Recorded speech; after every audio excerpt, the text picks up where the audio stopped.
نحمده ونصلي على رسوله الكريم اما بعد فاعوذ بالله من الشيطان الرجيم بسم الله الرحمن الرحيم رب اشرح لي صدري ويسر لي امري واحلل عقدة من لساني يفقهوا قولي۔ اب ہم ذرا آیات کے ریفرنس میں دیکھتے ہیں۔ پہلا سوال ہے میرا، الف لام میم اس کا معنی کیا ہے؟ اس کی کئی طرح تفسیر کرنے کی کوشش کی ہے، لیکن کوئی بھی ایسی تفسیر نبی صلی اللہ علیہ وسلم سے روایت نہیں کی گئی۔ اس لیے ہمیں کیا کہنا چاہیے؟ اللہ عالم بمرادہ، اللہ ہی اس کے اصل معنی جانتا ہے۔ اگلا سوال یہ کہ اگر ہم اس کے معنی نہیں جانتے تو ہمارے لیے اسے قرآن میں کیوں لکھ دیا گیا؟ کچھ محکمات ہیں جن کا معنی بالکل واضح ہے، کچھ متشابہات ہیں جن کا معنی صرف اللہ تعالی ہی جانتا ہے۔ یہ آیت بھی یا یہ حروف بھی محکمات نہیں، متشابہات کی کیٹیگری سے تعلق رکھتے ہیں۔ ہمیں ان کی زیادہ کھود کرید میں نہیں پڑھنا چاہیے، کیونکہ اہل ایمان کا شیوا یہ ہوتا ہے کہ وہ ان آیات کی طرف زیادہ توجہ کرتے ہیں جو محکمات ہیں، کیونکہ اگر متشابہات کے پیچھے ہم پڑ جائیں گے تو ہمارا دین ایمان جو ہے اس میں خلل آنے کا اندیشہ ہے۔ پھر ہے کیوں یہ دراصل ہمارا ایک طرح سے امتحان ہے۔ اور قرآن کے بالکل ابتدا میں اگر کوئی شخص ایمان بالغیب رکھتا ہوگا، اللہ تعالیٰ کی اس کتاب پر یقین رکھتا ہوگا تو وہ آگے چل سکے گا، اس کو ہدایت مل جائے گی، ورنہ وہ یہیں سے واپس۔ ذالکا الکتاب سے مراد کون سی کتاب ہے؟ قرآن حکیم۔ لا ریبہ، ریب کا معنی قلق، بے چینی، اضطراب، اور پھر عدم یقین۔ اور پھر یہاں پر دراصل معنی کیا ہے؟ لا ریب فی، اس کے دو معنی بنتے ہیں۔ ایک معنی اس میں کوئی شک نہیں۔ کس بات میں شک نہیں؟ اس کے کانٹینٹس میں، مضامین میں شک نہیں، جو کہتی ہے بالکل سچ ہے۔ نمبر دو، کس بات میں شک نہیں؟ کہ یہ اللہ کی طرف سے آئی ہے۔ کس مقصد کے لیے آئی ہے؟ گھول گھول کے پلانے کے لیے، جن بھگانے کے لیے، ہدی للمتقین، متقین کو بھی ہدایت چاہیے۔ جی ہاں، کبھی انسان کی زندگی میں وہ مقام نہیں آ سکتا جب انسان یہ سمجھے کہ میں پرفیکٹ ہو گیا اور اب مجھے مزید کوئی رہنمائی نہیں چاہیے۔ نمبر ایک تو یہ کہ جو سمپل معنی بن رہا ہے کہ متقین کے لیے ہدایت ہے یہ کتاب۔ معنی کیا ہے کہ اگر کوئی شخص اپنے آپ کو متقی سمجھتا ہے تو اس کو بھی اس کتاب سے رہنمائی حاصل کرنا ہوگی۔ یعنی تقویٰ کا کیا معنی ہے؟ کہ وہ اپنی زندگی میں اللہ سے محبت رکھتا ہے، اللہ کا خوف رکھتا ہے، نیکی کی تڑپ رکھتا ہے، تو بھی اس کتاب سے الگ نہیں ہو سکتا۔ اچھا، آپ نے کئی دفعہ سنا ہوگا نا، لوگ کہتے ہیں بس اللہ کا ڈر کافی ہے اور بہت لمبے چوڑے علم کی ضرورت نہیں، کہتے ہیں نا، یہ بہت سے لوگ یہ کہتے ہوئے آپ کو ملیں گے۔ اور پھر آپ نے دیکھا ہوگا کہ بہت سے لوگ تقویٰ کے حصول کے لیے خود ساختہ طریقے اختیار کرتے رہتے ہیں۔ مثلا ایسے ایسے ذکر کرتے ہیں، ایسے ایسے کام کرتے ہیں، کمرہ اندھیرا کر لیتے ہیں اور کچھ چیزیں پڑھتے رہتے ہیں، یا کوئی اور کام شروع کر دیتے ہیں، اس کتاب کو نہیں پڑھتے۔ وہ کہتے ہیں نہیں، یہ تو صرف علماء کا کام ہے کہ وہ پڑھیں، عوام کے لیے نہیں ہے۔ تو قرآن کیا کہتا ہے؟ وَلَقَدْ يَسَّرْنَا الْقُرْآنَ لِلذِّكْرِ فَهَلْ مِن مُدَّكِرٍ، ہل مم مدکر، ہے کوئی جو نصیحت پکڑے؟ یہاں یہ کہا ہے کوئی علماء جو نصیحت پکڑے؟ نہیں۔ لہذا تقویٰ کا کسی شخص کے اندر ہونا یہ تقاضا کرتا ہے کہ وہ اس کتاب کو پڑھے، اس سے رہنمائی لے اور اپنے آپ کو پرکھے کہ وہ کہاں کھڑا ہے۔ ٹھیک ہے؟ اچھا، دوسری بات یہ کہ ہدی للمتقین، ہدایت ہے متقین کے لیے، یعنی اس کتاب سے ہدایت کے لیے آپ کو متقی بننا پڑے گا۔ اگر آپ پہلے نہیں ہیں تو آپ کو متقی ہونا پڑے گا۔ اسی لیے میں نے کہا تھا کہ خواہ کوئی بہت نیک ہے یا جاہل ہے، کچھ پتہ نہیں اس کو خدا رسول آخرت کا، تو بھی اس کے لیے کیا ہے؟ اس کتاب سے ہدایت لینا ہے، اور اس کے لیے اس کو اپنے اندر ایک کوالٹی پیدا کرنی ہوگی، اور اس کوالٹی کا نام تقویٰ ہے۔ اور اس تقویٰ کی علامات کیا ہیں؟ ایک باطنی علامت وہ کون سی ہے؟ الذین یؤمنون بالغیب، ایک ذاتی علامت، یقیمون الصلاۃ ایک معاشرتی علامت، ومما رزقناہم ینفقون یعنی ایک انسان کے باطن سے تعلق رکھتی. ایمان کس سے تعلق رکھتا ہے؟ باطن سے نا. مثلا میں اللہ کو مانتی ہوں یا نہیں خدا نہ خواستہ تو آپ کو تو نہیں پتا، یہ اندر کی بات ہو گئی. ظاہر میں کیسے پتا چلتا ہے کوئی متقی ہے یا نہیں؟ نماز پڑھتے ہوئے. اور اس کے بعد تیسری چیز یہ کہ وہ صرف نماز نہیں پڑھنے والا بلکہ خلق خدا کو فائدہ پہنچانے والا ہے. کس سے؟ جو کچھ اس کے پاس ہے وہ اسے دوسروں کو دینے والا ہے. مما رزقناہم ینفقون. اس طرح وہ ایک معاشرے کے لیے، انسانیت کے لیے فائدہ کا سبب بنتا ہے. یہ تقویٰ کی 3 علامتیں ہیں.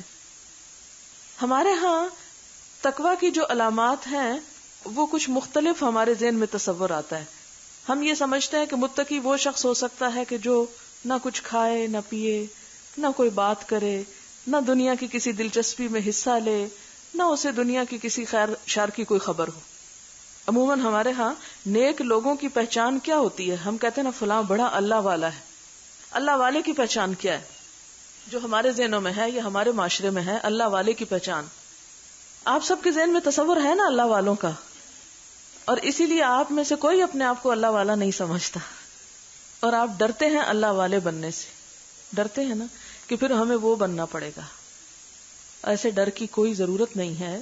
اگر آپ ان صفات پہ پورا اترتے ہیں، ایمان بالغیب رکھتے ہیں اور نماز قائم کرتے ہیں، اللہ کے دیے ہوئے نعمتوں میں دوسروں کو شریک کرتے ہیں، تو کیا ہے؟ آپ انشاءاللہ اس کتاب سے فائدہ اٹھانے کے قابل ہیں. اچھا، غیب پر ایمان لانا کیوں ضروری ہے؟ اس لیے کہ ہمارے بس میں ہی نہیں، ہماری قوتیں اتنی لمیٹڈ ہیں کہ ہم ایک سرٹن فاصلے کے بعد پیچھے اس کو دیکھ ہی نہیں سکتے. ایک خاص آواز سے زیادہ ہم سن نہیں سکتے، ایک خاص والیوم سے بڑھ کے ہم چیخ نہیں سکتے. اسی طرح ہم ایک لمٹ کے اندر ہی سوچتے ہیں، سوچ سکتے ہیں. تو ہماری یہ سینسز ہمیں ہدایت نہیں دے سکتی، ہماری یہ سینسز ہمیں ہماری صحیح رہنمائی نہیں کر سکتی. اس لیے ہمیں ہدایت کے لیے، کیونکہ ہدی للمتقین کی صفات میں ہے نا پہلی صفت، تو اس سے پیچھے سے ریلیٹ کرنا ہے ہمیں. ہماری قوتیں، خواہ وہ عقل ہو، شعور ہو، دل دماغ ہو، زبان، کان، آنکھ، ناک، جو بھی ہیں، جو قوتیں ہمیں ملی ہیں، یا عمر ہی ہم دیکھ لیں اپنا، ہماری قوتیں حق کی طرف رہنمائی کرنے میں ہمارا ساتھ نہیں دے سکتی، ہمارے لیے کافی نہیں. اس کے لیے ضروری ہے کہ ہم کچھ اور قوتوں کو تسلیم کریں جو ہمارے لیے ہدایت کا سبب بنے. اور وہ قوتیں غیب میں کون کون ہیں؟ اللہ تعالیٰ کی ذات، وحی، فرشتے، یہ تمام چیزیں. ٹھیک؟ یعنی غیب کا مطلب وہ نہیں ہے کہ مثلا کوئی آپ کو یہ کہتا ہے کہ اس دروازے کے پیچھے ایک انسان کھڑا ہے تو آپ نہیں مانتے تو آپ کافر ہو گئے کہ یہ غیب نہیں مان رہا. یہاں غیب سے مراد صرف غیب نہیں بلکہ کیا ہے؟ الغیب. یؤمنون بالغیب، یہ الغیب ہے. اور ال لگ جائے کسی چیز کے ساتھ تو وہ کیا ہو جاتا ہے؟ خاص. کچھ مخصوص چیزیں ہیں جن کو ماننا ہدایت کے لیے ضروری ہے. وہ سب سے پہلے اللہ تعالیٰ کی ذات، اور پھر فرشتے، وحی، جنت، دوزخ، یہ سب چیزیں ہمارے ماننے کی ہیں. اب اگر کوئی شخص یہ کہے کہ چونکہ میں دیکھتا نہیں ان کو اس لیے مانتا نہیں، تو آپ کیا کہیں گے اس کو؟ آپ اسے کیسے سیٹسفائی کریں گے؟ ہم دنیا کی بہت سی چیزوں کو دوسروں کے بتانے سے بن دیکھے مانتے ہیں، تو پیغمبر جو سب سے سچے انسان ہوتے ہیں ان کی بتائی ہوئی باتیں ہم بن دیکھے کیوں نہیں مان سکتے؟ جبکہ اس کے لیے صرف دیکھنا نہیں اور دلیلیں موجود ہیں. اس پوری کائنات کا وجود دلیل ہے اللہ تعالیٰ کی ذات پر. یہ پوری کائنات ہے، اس کا ہونا کیا ہے؟ مثلا یہ گلاس ہے، اس گلاس کا وجود اس بات کی آٹومیٹک دلیل ہے کہ اس کو کسی نے بنایا ہے نا، اگرچہ وہ آپ کو نظر نہیں آ رہا. یعنی گلاس نظر آ رہا ہے، گلاس کو دیکھتے ہی آپ کو بنانے والے کا خیال لازمی آئے گا. اگر نہیں آتا آپ کہتے ہیں نہیں میں نہیں مانتا کیونکہ میں نے دیکھا ہی نہیں، مجھے نام بتاؤ تو پھر میں مانوں گا. کہ کون ہے. اب میں اگر آپ کو اس وقت ثابت نہ کر سکوں کہ اس بنانے والے کا نام یا عمر یا شکل یا علاقہ فلاں اور فلاں ہے اور یہ کلر جو پینٹنگ ہوئی ہے اور یہ آئیڈیا اور یہ تخیل کس کا ہے، تو اس کا مطلب ہے کہ آپ یہ کہیں کہ میں تو مانتی نہیں کہ کوئی یہ کام کر سکتا ہے یا اس کے وجود کا میں انکار کرتی ہوں. میں اگر آپ کو کہوں کہ آپ کے ہاتھ میں جو کارڈز ہیں یا کتابیں ہیں، یہ بائی چانس حروف جو ہیں وہ مل گئے اور ان کے معنی بن گئے اور ان کا ثواب بن گیا اور وہ یہاں پر آ گئے اور ہم دیکھ رہے ہیں، تو بنانے والا تو کوئی ہے نا. وہ کون ہے، کیسے پتا چلے؟ وہ انبیاء کے ذریعے ہمیں پتا چلتا ہے، اور انبیاء جو ہوتے ہیں ان کی خاص علامتیں ہوتی ہیں، اور وہ ساری علامتیں جو کسی نبی میں ہونی چاہیے نبی صلی اللہ علیہ وسلم موجود ہیں. سب سے سچے انسان تھے، انہوں نے 40 سالہ زندگی میں جب جھوٹ نہیں بولا تو یکا یک وہ جھوٹ کیسے بولنے لگ گئے. تو انہوں نے ہمیں بتایا اور ہم مانتے ہیں جو انہوں نے ہمیں بتایا. ٹھیک، جس طرح ہم سائنسدانوں کو مانتے ہیں، ہم سائنسدانوں کے بھی غیب کو مان رہے ہیں کہ انہوں نے ہمیں بتایا زمین گول ہے، ہم نے مان لیا. انہوں نے کہا کہ زمین جو ہے اپنے مدار کے گرد گھوم رہی ہے، ہم نے مان لیا. وہ کہتے ہیں سورج بھی گھوم رہا ہے، ہم نے انہوں نے کہا سارے چاند ستارے گھوم رہے ہیں، ہم نے کہا مان لیا. ان کی ہر بات کو ہم نے مان لیا. اور اگر نبی صلی اللہ علیہ وسلم کوئی بات کہیں تو ہم کہیں نہیں، یہ نہیں ہم مان سکتے. تو پھر یہ جو فرق آپ کر رہے ہیں کہ ان لوگوں کے جن کے سچ اور جھوٹ کا کوئی معیار ہی نہیں، ان کی باتیں آپ دل و جان سے مانتے ہیں، اور جو سب سے سچے انسان تھے اس کی بات آپ نہ مانیں، تو یہ پھر کفر ہوتا ہے. اسی لیے کہا ہدایت کے لیے ضروری ہے کہ ایمان بالغیب ہو. آپ کا چہرہ ہی ہے، آپ خود سوچیں کہ کس نے یہ ڈیزائن کیا آپ کو، اور کس نے مخصوص جگہوں پہ بال لگائے. خود بخود کیسے ہو سکتا ہے یہ سب کچھ؟ اور پھر آپ دیکھیں کہ کس اندھیری فیکٹری میں آپ جب کوئی کام کرتے ہیں تو آپ کو روشنی چاہیے ہوتی ہے کوئی ڈیزائن تصویر بنانے کے لیے. اندھیری رات میں آپ کوئی تصویر نہیں بنا سکتے. اللہ تعالیٰ نے جب انسانی شکل بنائی تو فرمایا فی ظلمات ثلاث، 3 اندھیروں میں بنائی، 3 پردوں کے اندر. ذرا سوچیں بچہ کہاں سے آتا ہے؟ قرآن اس کو کہتا ہے 3 پردوں کے اندر ہے. تو جس رب نے 3 پردوں کے اندر اتنا حسین چہرہ انسان کا ڈیزائن کیا اور وہ بنایا، تو خود بخود کیسے ہو سکتا ہے؟ تو ٹھیک ہے وہ سب غیب کو ہم مان رہے ہیں، صرف آپ قرآن پڑھتے وقت یہ کوشش کیجئے کہ آیات کو صرف الگ الگ نہ سمجھیں، ان کو آپس میں ریلیٹ بھی کیا کریں. کہ جب ہمیں یہ کہا کہ ھدی للمتقین، تو پھر اس کے ساتھ پہلی صفت کہی کہ الذین یؤمنون بالغیب، تو اس کا لنک ہے ایمان بالغیب کا ہدایت کے ساتھ، کہ اس شخص کو ہدایت ملتی ہے جو غیب کی باتوں کو مانتا ہے. اور غیب بھی صرف غیب نہیں، الغیب، اور الغیب سے مراد اللہ، فرشتے، جبریل علیہ السلام، وحی اور جنت دوزخ وغیرہ. غیب کا لفظی معنی کیا ہے؟ پوشیدہ، چھپی ہوئی تو بے شمار چیزیں ہیں، ہے نا. چھپا ہوا تو اس وقت میرا اپنا چہرہ ہے میرے لیے، مجھے تو نظر نہیں آ رہا نا، آپ کو بھی اپنا اپنا نظر نہیں آ رہا، تو یہ بھی کیا غیب ہو گیا؟ یہ غیب نہیں ہوا. تو اس لیے صرف لفظی ترجمے سے بھی قرآن نہیں سمجھا جا سکتا. اوکے، آگے وَيُقِيمُونَ الصَّلَاةَ، نماز قائم کرتے ہیں. قائم کرنے میں کیا کیا باتیں آتی ہیں؟ تمام آداب اور شرائط. وَمِمَّا رَزَقْنَاهُمْ يُنْفِقُونَ، اور اس میں سے جو رزق دیا ہم نے ان کو وہ خرچ کرتے ہیں. آپ سوچیں اس کا ہدایت سے کیا تعلق ہے؟ رزق خرچ کرتے ہیں، اس سے کیا ہوگا؟ آپ کو ہدایت ملے گی.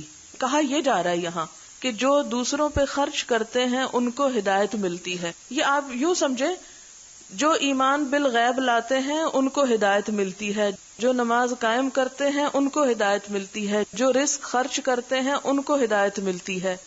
نماز کا تو ہم سمجھتے بھی، ہم اس میں دعائیں مانگتے ہیں کہ یا اللہ ہمیں ہدایت دے، ٹھیک ہے نا. لیکن رزق خرچ کرتے ہیں جو، ان کو ہدایت ملتی ہے. وہ کیوں؟ اس کے بغیر کیوں نہیں ملتی؟ یہ کوالٹی ہوگی تو ہدایت ملے گی. آپ یہاں پر آئے ہیں اللہ کی کتاب سیکھنے کے لیے، یہی ہے نا، ذالک الکتاب لا ریب فیہ ھدی للمتقین. اس کتاب کو جاننے کے لیے آپ آئے ہیں. اب آپ نے یہاں آنے کے لیے کچھ خرچ کیا؟ ہم میں سے بہت سے لوگ تمنائیں کرتے ہیں، خواہشات رکھتے ہیں کہ یا اللہ ہمیں ہدایت دے، ہیں، لیکن نہ اس کے لیے وقت نکالنا چاہتے، نہ اس کے لیے کوئی قربانی دینا چاہتے ہیں، نہ اس کے لیے مال لگا کے یہاں آنا چاہتے ہیں. ان کو ہدایت کہاں سے ملے؟ یہاں یا کہیں بھی. یہ نہیں کہ نعوذ باللہ میرے کہنے کا مطلب یہ کہ جو یہاں آئے گا صرف اس کو ملے گا، کہیں بھی اس کے ساتھ کہیں اور کوئی اسی طرح کا کام کر رہا ہے، خواہ آپ انڈیویجول ہیں یا کلیکٹیولی یہ کوشش کر رہے ہیں، تو کچھ پانے کے لیے کچھ کھونا ضروری ہے، کچھ حاصل کرنے کے لیے دینا ضروری ہے. ایک مشہور محاورہ ہے نا، گیو اینڈ ٹیک. یہ تو نہیں ٹیک اینڈ گیو. اگر آپ پانا چاہتے ہیں تو آپ کو کیا کرنا ہوگا؟ دینا ہوگا، اپنا وقت دینا ہوگا، اپنے جسم کی طاقت دینی ہوگی، اپنا مال لگانا ہوگا، اور بھی کچھ قربانیاں مزید ہو سکتی ہیں. مثلاً کچھ جھڑکیاں سہنی ہوگی کسی کی، یا مذاق سہنے ہوں گے، یا مخالفتیں برداشت کرنی ہوں گی. اور اگر کوئی کہے نا بابا یہ میں نہیں کر سکتا، تو ٹھیک ہے، وہ یہیں سے لوٹ جائیں جنہیں زندگی ہو پیاری، جنہیں اپنا آپ بڑا عزیز ہے، اپنے گھر بڑے عزیز ہے، اپنا مال بڑا عزیز ہے، اپنے جسم کی راحت بڑی عزیز ہے. پھر وہ اسے نہیں حاصل کر سکتے. اور پہلے دن بھی میں نے آپ کو بتایا تھا، وہ ایک عالم کا قول بتایا تھا کہ یہ علم اس کو ملتا ہے جو اس سے زیادہ اس کے لیے خرچ کر سکتا ہو. یعنی جو شخص اپنا سب کچھ دیتا ہے، اس کا کچھ حصہ اس علم کا اس کے پاس آتا ہے. ہماری حالت یہ ہے کہ ہم اپنی دنیا کے لیے سب کچھ خرچ کرنے کو تیار ہیں. مال جب ہم کمانا چاہتے ہیں، یعنی اگر ہم بزنس ہی مثلاً کریں، کتنا کچھ انویسٹ کرتے ہیں. ہم گھر بنانا چاہتے ہیں، گھر حاصل کرنا چاہتے ہیں، ہم بہت کچھ خرچ کرتے ہیں.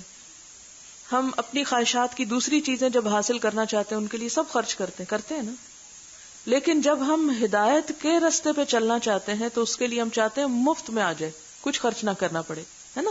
اچھا، یہ ہمارا ایک رویہ بن چکا ہے. حالانکہ اللہ تعالیٰ نے مال ہو، دولت ہو، دنیا کی ساری نعمتوں کو چھوڑ کر جو پہلے دن دعا ہم سے منگوائی، وہ کیا تھی؟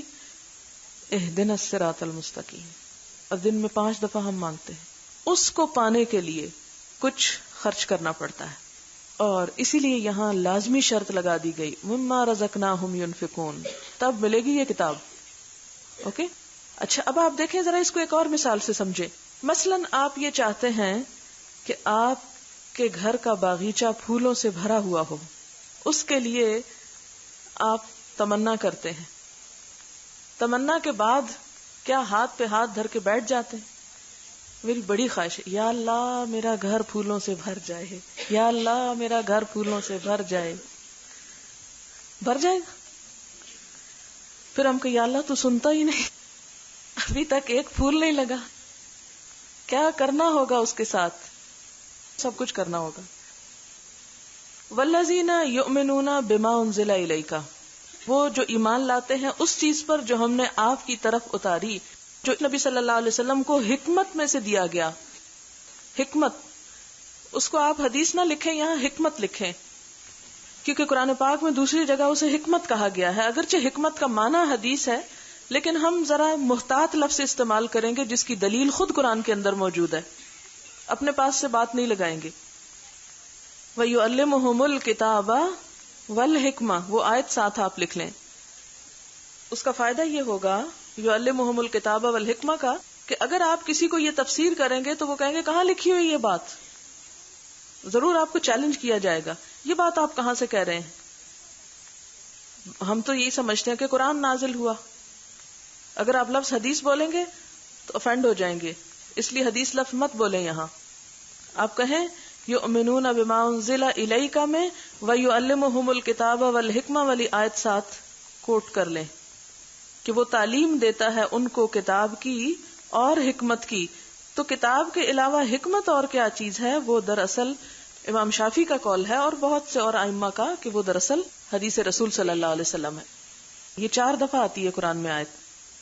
جو میں آیت کوٹ کر رہی ہوں اس کا مطلب ہے کہ نبی صلی اللہ علیہ وسلم تعلیم دیتے ہیں کتاب کی بھی اور تعلیم دیتے ہیں حکمت کی بھی.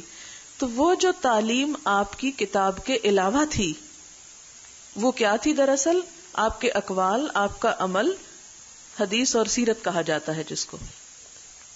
کیونکہ اگر ہم صرف قرآن ہی کی حکمت مراد لیں تو اس میں پھر تعلیم دینے کی بات جو آئے گی تو وہ جو تعلیم آپ نے دی قرآن کے ساتھ حکمت کی تو وہ قرآن ہی کی نہیں، قرآن کے علاوہ کی ہے.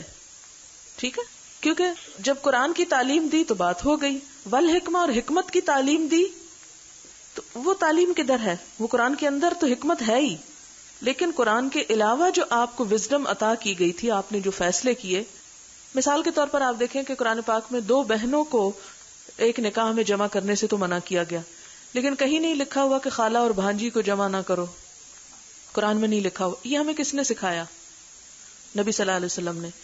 تو وہ جو باتیں قرآن کے علاوہ بھی آپ نے ہمیں سکھائیں اور جو صحیح سورسز سے ہم تک پہنچی، ان کو ماننا بھی ضروری ہے. اچھا، اب آپ پھر ریلیٹ کریں ہدی للمتقین سے اس کو، کہ ہدایت کے لیے ضروری ہے کہ انسان ایمان رکھتا ہو. کس پر؟ جو اللہ نے اتارا نبی صلی اللہ علیہ وسلم پر. ٹھیک ہے. اچھا، وما انزل من قبلک، اور اس کے لیے ضروری ہے کہ انسان ایمان رکھتا ہو ان چیزوں پر جو آپ سے پہلے اتاری گئیں، ان چیزوں پر جو آپ سے پہلے اتاری گئیں. اچھا، اس کی کیا ضرورت تھی جبکہ ہمیں پتا ہے کہ وہ کتابیں تبدیل ہو گئیں؟ ضرورت کیا ہے؟ اس میں بڑی باریک بات پوشیدہ ہے جو آپ کو سمجھنی چاہیے. ان پر ایمان کی بات کیوں ہم سے مطالبہ کیا گیا؟ ایک بڑی اہم بات ہے یہاں پر. ان تمام مذاہب کا یا ان تمام پیغمبروں کی عزت کا حکم دیا جا رہا ہے کہ ہم ان کے ساتھ بھی اچھا سلوک کریں اور ان کا بھی لحاظ رکھیں. یعنی جو بھی اللہ کی طرف سے آیا سب کی عزت ہم پر لازم ہے. جیسے کہ آگے جا کر آتا ہے قرآن پاک میں، اللہ تعالیٰ میں سکھاتے ہیں آپ کہو کہ لا نفرق بین احد منہم، ہم کسی کے درمیان فرق نہیں کرتے. ان میں سے جتنے بھی پیغمبر آپ نے بھیجے سبھی بہت اچھے تھے. یہ ایک اخلاق ہے جو ایک مسلمان کا ہونا چاہیے. جو شخص اس اخلاق کا حامل نہیں وہ ہدایت نہیں حاصل کر سکتا. جو اس چکر میں پڑ جائے کہ میرا پیغمبر اچھا اور آپ کے پیغمبر ہم تو ان کو کوئی امپورٹنس نہیں دیتے، یہ بات نہیں ہونی چاہیے. سیکھنے کے لیے ایک حدیث آتی ہے کہ حکمت مومن کی متاع گم گشتہ ہے، جہاں پائے اٹھا لے لے. اگرچہ ہماری کتاب میں یعنی کہ قرآن پاک میں شریعت مکمل ہو گئی، سب کچھ کمپلیٹ ہے، پرفیکٹ ہے، محفوظ ہے، سب ہے، لیکن پچھلی کتابوں کو ہم مانتے ہیں کہ وہ بھی اللہ کی طرف سے تھیں اور ہم ان کا بھی ایک طرح سے عزت اور احترام کرتے ہیں. قرآن پہلی کتاب نہیں جو اللہ تعالیٰ نے نازل کی، بلکہ اس سے پہلے بھی کتابیں آئیں. اب اگر کوئی شخص کہے کہ ٹھیک ہے جی قرآن تو میں مانتا ہوں، پہلیوں کو نہیں مانتا، تو وہ دراصل اللہ کی بھیجی ہوئی چیز کا انکار کر رہا ہے. اسی طرح آگے جا کے آپ پڑھیں گے کہ قوم نوح نے رسولوں کا انکار کیا. بھئی قوم نوح کے پاس تو نوح علیہ السلام ہی آئے تھے، سب کا انکار کیسے کر دیا انہوں نے؟ اس لیے کہ ایک رسول کا انکار گویا سب کا انکار ہے. کتابوں کو تو ماننا یا ان کے رسولوں کو ماننا تو ضروری ہے، تو کیا ان کے ویسے بھی مذاہب کو یا باقی چیزوں کی بھی رسپیکٹ کی جائے؟ تو بالکل، جیسے ان کے چرچز وغیرہ ہیں، سینیگوگ ہیں یا کوئی بھی عبادت گاہیں ہیں، تو ان کی بھی رسپیکٹ ضروری ہے. یعنی ان کو آپ یہ نہ سوچیں کہ یہ تو عیسائیوں کی عبادت گاہ اس لیے ہم جو چاہیں یہاں کریں یا اس کا مذاق اڑائیں. نہیں، ایسی جگہوں پہ باوقار انداز ہی میں رہنا چاہیے. کیوں؟ اس کی ایک اور وجہ بھی ہے. یعنی ایک تو یہ کہ ایک مسلمان کا اخلاق یہ ہوتا ہے، اور دوسری بات یہ کہ اگر آپ کسی طرح بھی نقصان پہنچائیں گے نادانستگی میں تو جواباً آپ کا سب کچھ نقصان کھائے گا. تو اس لیے بی کیئرفل. قرآن پاک میں ہمیں یہ ادب سکھایا گیا کہ وَلَا تُجَادِلُوا أَهْلَ الْكِتَابِ إِلَّا بِالَّتِي هِيَ أَحْسَنُ، کہ تم اہل کتاب سے کبھی بحث کرو بھی تو کیا کرو؟ احسن طریقے سے. ہمیں ان کے احترام اور ان کے ساتھ اچھا معاملہ کرنے کی تلقین کی گئی ہے. اس سے آپ اندازہ لگیں کہ اسلام کسی کے ساتھ پریجوڈس نہیں رکھتا، ضد اور عداوت نہیں رکھتا، سب کی خیر خواہی اور بھلائی چاہتا ہے. ہمارے اندر بھی یہی اخلاق ہونا چاہیے.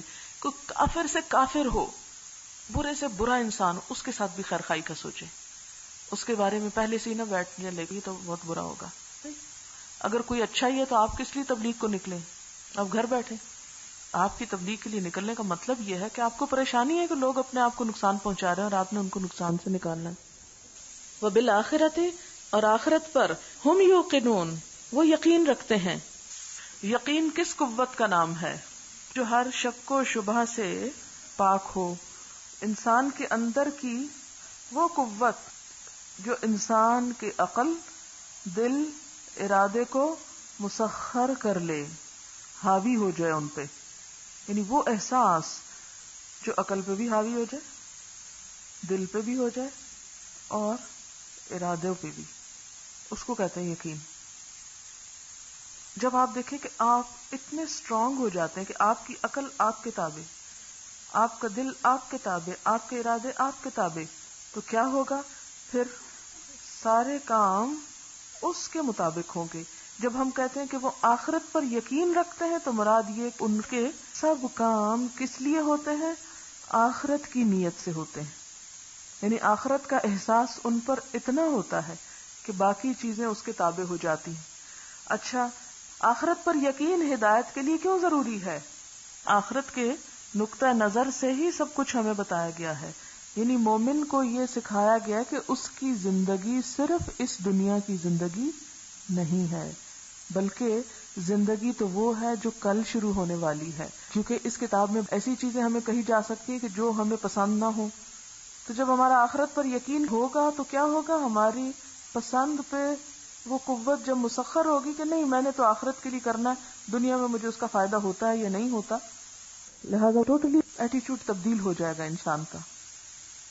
اللہ اب ایک سرٹیفکیٹ جاری کر رہے ہیں، کیا ہے وہ؟ اولئک علی ھدی من ربہم، یہ ہے اپنے رب کی طرف سے آئی ہوئی ہدایت پر، یہ ہدایت یافتہ ہیں، جو انہوں نے مانگا ان کو مل گیا۔ اور ایسے لوگوں کا انجام کیا ہے؟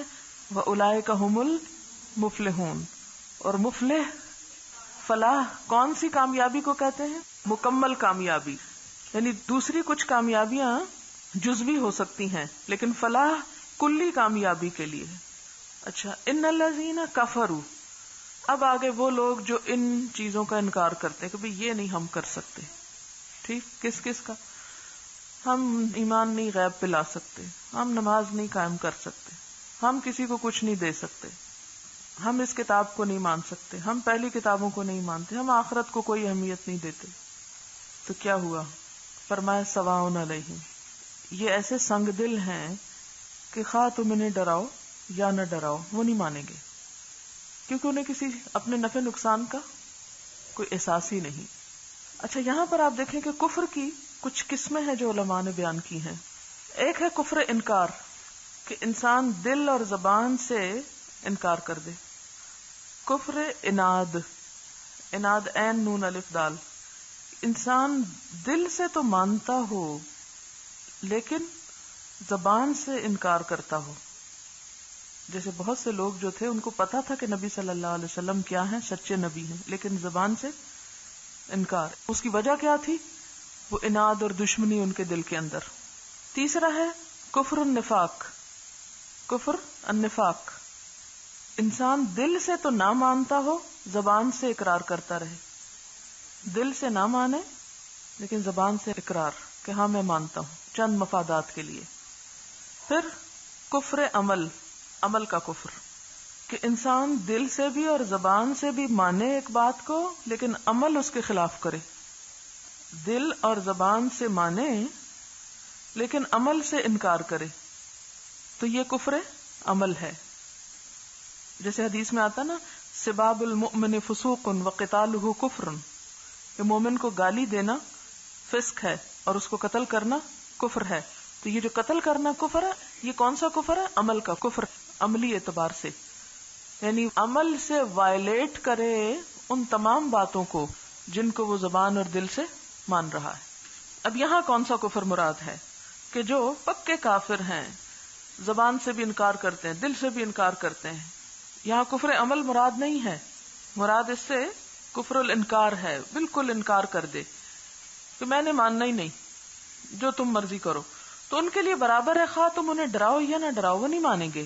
اللہ نے ان کے دلوں پہ مور لگا دی، کیونکہ انہوں نے کفر کیا تو اللہ تعالیٰ نے بھی ان کو سزا دی، اور ان کی کانوں پر اور ان کی آنکھوں پہ پردہ ہے، اور ان کے لیے بہت بڑا عذاب ہے۔ جس طرح انسان کے ایمان کی بڑی قوت ہوتی ہے نا، اور اس کے لیے انسان بڑی بڑی قربانیاں دے دیتا ہے، اسی طرح جب انسان کفر پہ اڑ جاتا ہے نا تو اس کی شدت بھی بڑی نقصان دہ ہوتی ہے۔ اسی لیے ہدایت اس کو ملتی ہے کہ جو جھک جائے، عاجزی اختیار کر لے، اپنے دل کو خالی کر کے قبول کر لے، چلے چھوڑ دیں ان کو۔ ہم اپنی زندگی پہ غور کریں. کیا ہمیں بعض باتوں کا پتہ نہیں کہ اگر ہم کریں گے تو ہمیں سزا ملے گی؟ پتہ ہے نا، پھر بھی ہم کرتے ہیں. کیوں کرتے ہیں؟ سرٹن چیزیں ایسی ہیں کہ اگر ہم ان کو نہیں کریں گے تو ہماری بڑی سخت پکڑ ہوگی. ہمیں پتہ ہے، سب پتہ ہے، اس کے باوجود ہم پورے اطمینان سے کرتے ہیں. کیوں کرتے ہیں؟ کیوں؟ کیا چیز ہے جو ہم سے نہیں چھڑواتی وہ برائیاں؟ ہم میں سے ہر شخص اپنے اپنے بارے میں سوچے. میں اپنے بارے میں سوچوں. میں ہمیشہ اپنے لیے یہ سوچتی ہوں، جب مجھے ایک بات کا پتہ ہے پھر بھی میں کیوں نہیں مانتی؟ وجہ کیا؟ میں نے کیا سوچ رکھا ہے اس کا آلٹرنیٹ، کہ میں اللہ سے کیا بہانہ کروں گی؟ زمین پر سب سے بدترین معبود جس کی عبادت کی جاتی ہے وہ انسان کا اپنا نفس ہے. بدترین خدا جس کی انسان عبادت کرتا ہے، اطاعت کرتا ہے، وہ اس کا اپنا نفس. اس کو منانا سب سے مشکل. وآخر دعوانا ان الحمدللہ رب العالمین. سبحانک اللہم وبحمدک، نشہد ان لا الہ الا انت، نستغفرک ونتوب الیک. والسلام علیکم ورحمۃ اللہ وبرکاتہ.